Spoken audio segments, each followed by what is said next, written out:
નમસ્તે મિત્રો, વિચાર મંથનમાં તમારું સ્વાગત છે. અત્યારે આપણે ચર્ચા કરીએ માનસિક શાંતિ મેળવવા માટે શું કરવું. માનસિક શાંતિ અત્યારના સમયની, આ આધુનિક સમયની તાતી જરૂરિયાત, માણસ જાત માટે અતિ આવશ્યક અને બધાને જરૂર હોય તો અત્યારે માનસિક શાંતિની છે. કોઈને માનસિક શાંતિ નથી. મનની અંદર, મગજની અંદર હજારો બાબતો એવી બધી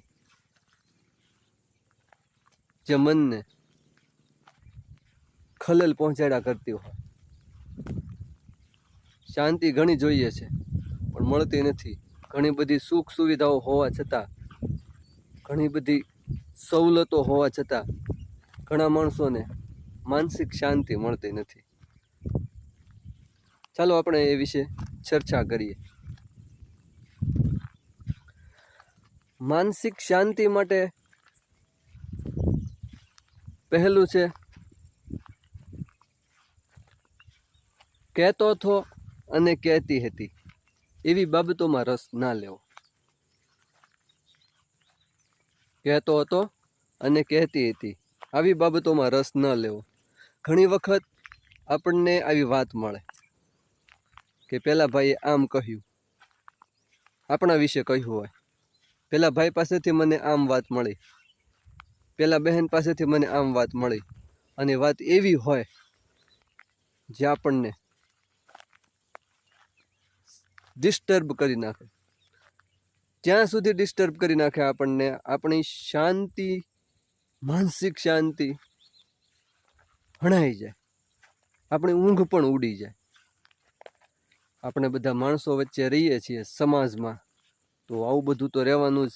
કહેતા હતા અને કહેતી હતી, તો આવી વાત મળે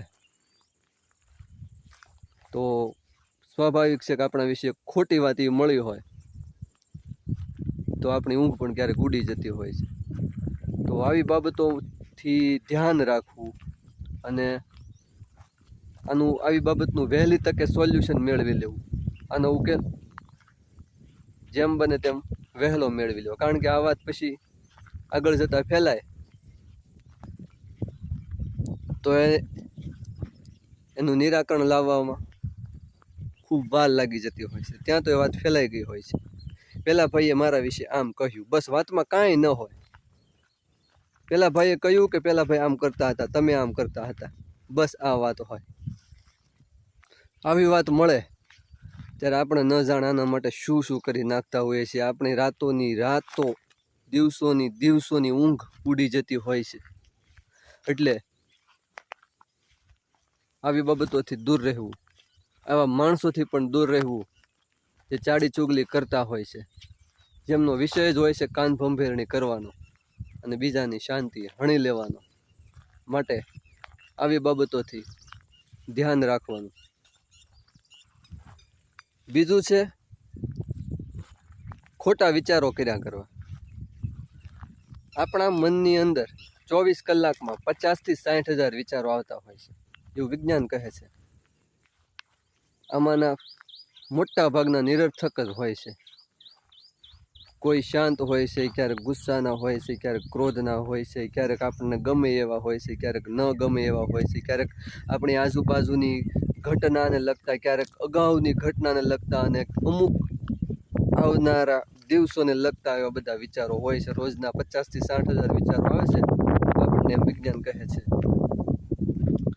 હવે આ જે બિનજરૂરી વિચારો છે એ તો આવવાના જ, કારણ કે એ મગજની અંદરની ઉપજ છે. હવે આમાંથી બચવાનો ઉપાય છે, આપણી જાતને કોઈ પણ પ્રવૃત્તિ જે આપણને ગમતી હોય, કોઈ એવો કામ ધંધો,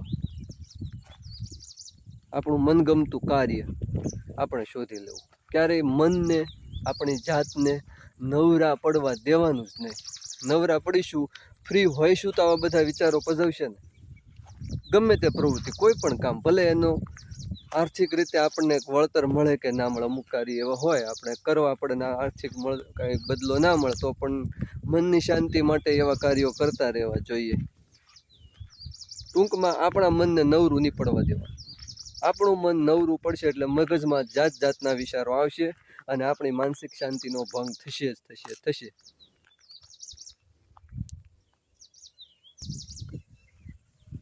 આપણા સંતાનોના ભવિષ્યને લઈ વધારે પડતી ચિંતા. દાખલા તરીકે આપણા બાળકો છે, એ હજુ કામ ધંધામાં ઠરીઠામ થયા નથી કે નોકરી ધંધે લાગ્યા નથી, તો આપણને એમની ચિંતા રહેવાની જ. ચિંતા રહે પણ જરૂર કરતાં વધારે ચિંતા પછી આપણા મન ઉપર, મગજ ઉપર હાવી થઈ જાય તો આપણે ક્યારેક ડિપ્રેશનનો પણ શિકાર થઈ જતા હોઈએ છીએ. તો એના માટે જે વ્યવસ્થા થઈ શકે આપણાથી એ આપણે કરતા રહેવી જોઈએ. અને વધારે પડતું બહુ અંદર ઉતરી જવું એનો કોઈ શું કહેવાય, એ સારું નહીં આપણા માટે. કારણ કે આપણા બાળકો ઉંમરલાયક થયા પછી પોતપોતાની રીતે એને ગમતું કામકાજ તો શોધી જ લેવાના છે. કોઈ નોકરીમાં સફળતા મેળવશે, જો એ નોકરીમાં સિલેક્શન થઈ જશે તો, અથવા પોતાને યોગ્ય લાગશે એવો કામ ધંધો તો વહેલા મોડા શોધી જ લેવાના છે. આપણે બિનજરૂરી આવી બધી ચિંતા કરીને મગજની અંદર ખોટું વધારાનું શું કહેવાય પ્રેશર ઊભું કરતા હોઈએ છીએ, જેના કારણે આપણી માનસિક શાંતિ જતી રહેતી હોય છે. એટલે આવી બાબતો પણ માણસને હેરાન કરતી હોય છે. અમુક પ્રકારના પૂર્વગ્રહો બાંધી લેવા. દાખલા તરીકે પેલો ભાઈ તો તેવો જ છે, એનું ગમે તેટલું રાખો એ આપણું રાખતો નથી, ત્યાં જવામાં મજા નથી, તેનાથી દૂર રહો, તે સારો નથી. એવી ઘણી બધી બાબતો છે. એવી બાબતોને લઈને આપણે પૂર્વગ્રહ બાંધી લેતા હોઈએ છીએ. અને સરવાળે થાય છે એવું કે જ્યારે આપણે એ વ્યક્તિઓની જરૂર હોય ત્યારે પણ આ પૂર્વગ્રહો બહાર આવતા હોય છે. અને પરિણામે જન્મે છે શું, આપણી અને તે વ્યક્તિ વચ્ચે અસમતુલા સર્જાય છે, સામાજિક અવ્યવસ્થા.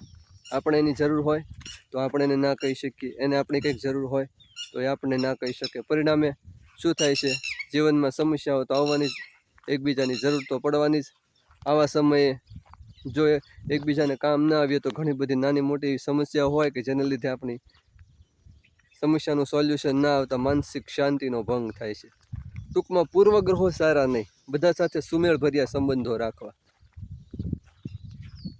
કોઈથી બને ત્યાં સુધી કોઈ સાથે સંબંધો બગાડવા નહીં, સૌ સાથે સારા સંબંધો રાખવા. વિચાર મંથનમાં મનની શાંતિ ઉપર આટલા વિચારો મારાથી રજૂ કરી શકાય. બીજા પણ ઘણા બધા ઉપાયો છે, બીજા તમારી રીતે અમુક આ રીતના મારાથી જે આપી શકાય મેં આપ્યા. આજે આટલું બસ. જય હિન્દ, જય ભારત.